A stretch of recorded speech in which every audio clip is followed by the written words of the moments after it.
ओवीस kitchen या चॅनलमध्ये तुमचे स्वागत आहे। तर आज आपण या व्हिडिओमध्ये अतिशय महत्त्वाच्या अशा टिप पाहणार आहोत। या टिप तुम्हाला तुमच्या रोजच्या कामामध्ये खूप जास्त उपयोगी येणार आहे। त्यामुळे व्हिडिओ नक्कीच शेवटपर्यंत पहा। खूप महत्त्वाच्या टिप आहे आणि तुम्हाला खूप जास्त उपयोगी पडणार आहे आणि हा व्हिडिओ तुम्हाला नक्कीच आवडणार सुद्धा आहे। तर चला थोडाही वेळ न घालवता लगेच व्हिडिओला सुरुवात करूया। त्याआधी जर चॅनलवरती नवीन असाल तर चॅनलला एक लाईक आणि एक सबस्क्राईब नक्कीच करून घ्या।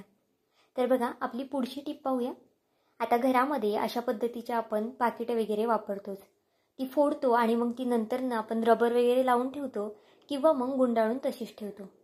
त्यामुळे काय होतं पाकिटातलं सामान सुद्धा सांडू शकतं किंवा मग ते जर वेफर वगैरे असेल किंवा मग दुसरं काय असेल तर ते सादळू सुद्धा शकतं। आता हे पाकिट आपण रबर किंवा मग क्लिपचा वापर वगैरे न करता अतिशय झटपट असं पॅक करू शकतो। बघा अगदी रोजच्या कामातली ही टिप आहे। तुम्हाला रोजच्या कामात ही टिप नक्कीच उपयोगी पडणार आहे। व्हिडिओत दाखवते त्या पद्धतीने अगदी पाकिट फोल्ड करून घ्या बघा।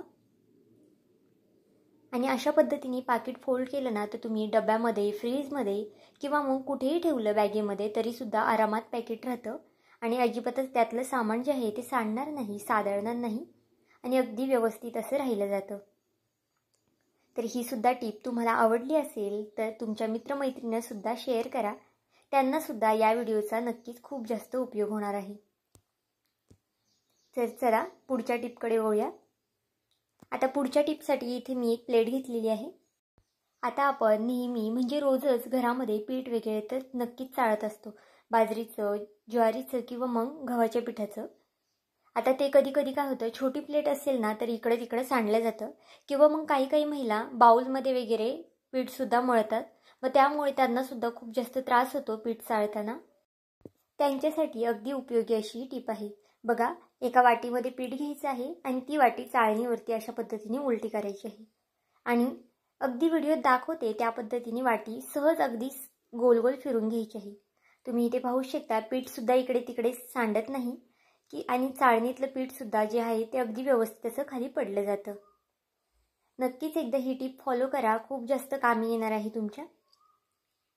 आपल्याला घाईच्या कामामध्ये पीठ वगैरे चाळायचं असतं आणि मग ते आपण चाळताना इकडे तिकडे खूप जास्त सांडलं जातं आणि खराब सुद्धा होतं मग साईडचं आणि ते सुद्धा मग पुसावं लागतं। तर अशा पद्धतीने तुम्ही पीठ चाळलं की अगदी झटपट असं पीठ चाळून सुद्धा होतं आणि इकडे तिकडे सांडत सुद्धा नाही। तर बघा इथे मी सगळं पीठ चाळून घेतलेलं आहे।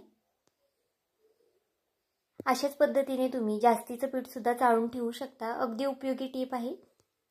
व्हिडिओ इथपर्यंत पाहिलाच आहे आणि व्हिडिओ थोडा जरी आवडला असेल तर व्हिडिओला एक लाईक आणि एक सबस्क्राईब नक्कीच करून घ्या, कारण की नवीन यूट्यूबरसाठी तुमचे एक एक लाईक एक एक सबस्क्राईब हे खूप जास्त मोलाचं असतं। तर बघा आता पुढच्या आपल्या आणि सगळ्यात महत्त्वाच्या टिपकडे वळूया।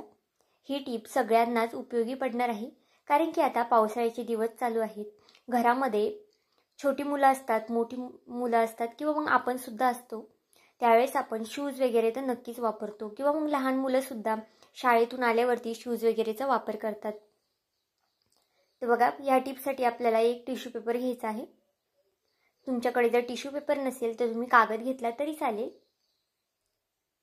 आता अशा पद्धतीचा साबण आपल्याकडे संपलेला जो असतो तो घ्यायचा आहे अंगाचा। घरामध्ये अशा पद्धतीचे साबण आपल्याकडे खूप जास्त असतात, कारण की लावल्यानंतर ते साबण असेच पडून जातात। तर त्याचा अगदी या पद्धतीने तुम्ही वापर करू शकता। बघा साबणाचे अगदी छोटे छोटे असे तुकडे करून घ्यायचे आहे आपल्याला टिश्यू पेपरवरती। अगदी उपयोगी टिप आहे। तुम्ही अशा पावसाळ्यामध्ये किंवा मग थंडीमध्ये वगैरे ही टिपचा वापर करू शकता। जेंट्स लोक सुद्धा कधी कधी शूज वगैरे घालतात बाहेर गेल्यावरती आणि शूजचा खूप जास्त उबट वगैरे वास सुद्धा येतो संध्याकाळचा। मग त्यासाठी ही टिप जी आहे तुम्ही नक्कीच वापरू शकता। तर बघा दोन्ही टिश्यू पेपरवरती मी थोडा थोडा साबण किसून घ्यायचा आहे। तुम्ही यापेक्षा थोडा किसला ना तरी सुद्धा याचा वास खूप जास्त येतो आणि जर साबणाला खूप जास्त वास नसेल तर त्यावरती तुम्ही थोडासा एक्सपायर झालेला सेंट असतो ना तो मारून घ्या किंवा मग जो चांगला तुम्ही घरात जो वापरत असाल सेंट तो मारला तरी चालेल। त्यामुळे जो शूज आहे त्याचा अजिबातच उग्रट वास येणार नाही, उबट वास येणार नाही। तर बघा हे अशा पद्धतीने फोल्ड करून घ्या किंवा मग याला रबर वगैरे सुद्धा तुम्ही लावून फोल्ड करू शकता आणि ह्या पुड्या तुम्ही 2 ते 3 आठवडे चांगले आरामात वापरू शकता. जेव्हा केव्हा अशा पद्धतीने संध्याकाळचे शूज घरात आणाल त्यावेळेस ही एक एक पुडी यामध्ये ठेवून द्या.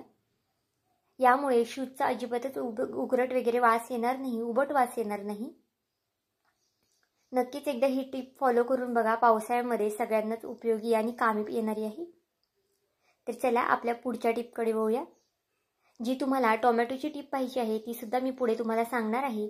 त्यामुळे व्हिडिओ कुठेही स्किप करू नका. जर तुम्ही व्हिडिओ स्किप केला तर तुम्हाला नक्की कोणती टिप मी तुम्हाला सांगितली आहे आणि खूप महत्त्वाच्या अशा टिप आहे की त्या तुम्हाला नक्कीच आवडणार आहे. त्यामुळे व्हिडिओ कुठेही स्किप करू नका, संपूर्ण व्हिडिओ नक्कीच पहा.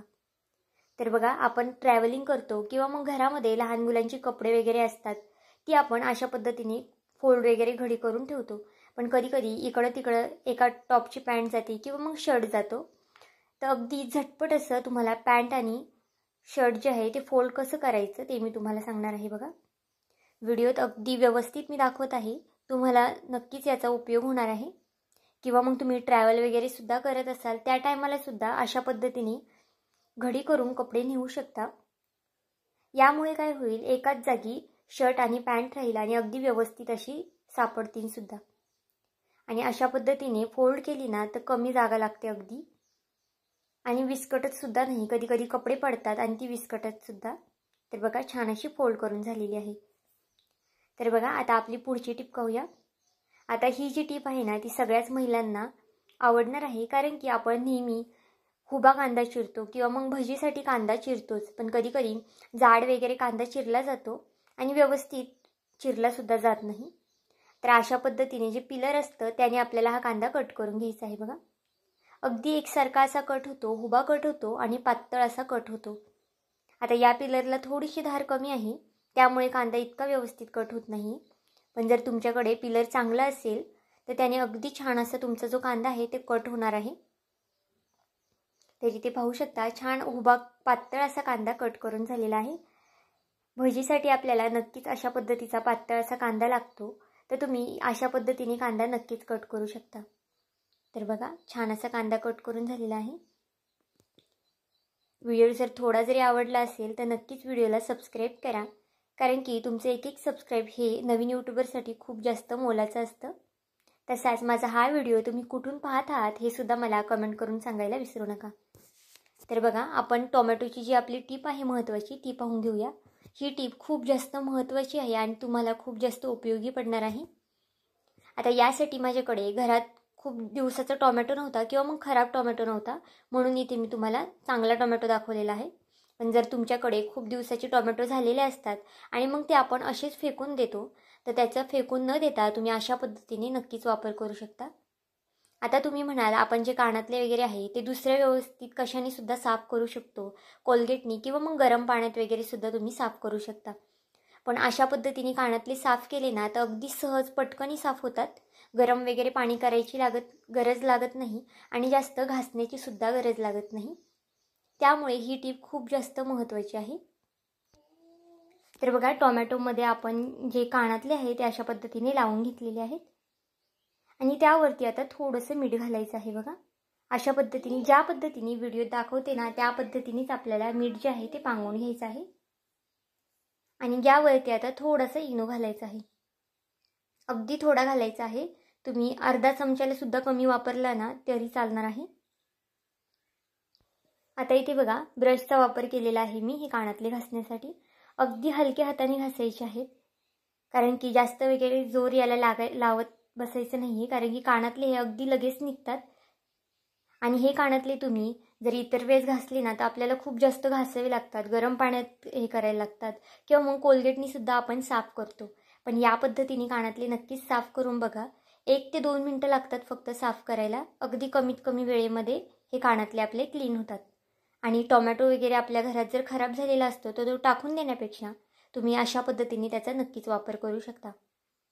किंवा मग चांदीचे कानातले असतील, चांदीचे पैंजण असतील किंवा मग सोन्याचे कोणत्याही इतर गोष्टी तुम्ही अशा पद्धतीने साफ करू शकता. बघा, फक्त 1 मिनिटभर हलक्या हाताने मी हे ब्रशवरती कानातले छान असे घासून घेतलेले आहेत. तुम्ही इथे पाहू शकता कानातले आत्ताच किती छान असे निघालेले आहेत. कधी कधी नाजूक कानातले असतात आणि मग आपण कोलगेटनी घासतो, जोर लावून घासतो, तर त्याची साखळी वगैरे सुद्धा तुटू शकते, निघू शकते. तर तुम्ही या पद्धतीने कानातले नक्कीच साफ करून बघा. तर बघा, आता कानातले जे आहेत ते टोमॅटोतून काढून घेऊया आपण. आता स्वच्छ पाण्यामध्ये हे कानातले धुवून घ्यायचे आहेत. अगदी 1 मिनिट भराचं काम आहे आणि हाच टोमॅटो वापरून तुम्ही अजून जर दुसरे कानातले किंवा मग दुसरे सोन्याचे चांदीचे डाग असतील ते सुद्धा तुम्ही इथे क्लीन करू शकता. तर बघा, स्वच्छ 1 ते 2 पाण्याने धुवून घेऊया. आता इथे तुम्हाला मी दाखवणारच आहे कानातले किती छान आपले क्लीन निघालेले आहेत. सुरुवातीला खूप जास्त मळ बसलेला या कानातल्यावरती किंवा मग घाण वगैरे बसलेली, आणि आता इथे पाहू शकता छान असे कानातले आपले क्लीन झालेले आहेत. नक्कीच एकदा ही टिप फॉलो करून बघा, तुमच्या खूप जास्त उपयोगी येणार आहे, कामात येणार आहे. तर आजचे हे सगळेच व्हिडिओ तुम्हाला कसे वाटले मला हे कमेंट करून नक्की सांगा. आणि चॅनलवरती नवीन असाल तर चॅनलला एक लाईक आणि एक सबस्क्राईब करायला विसरू नका. भेटूया आपण पुन्हा एका अशाच नवीन व्हिडिओमध्ये. तोपर्यंत बाय.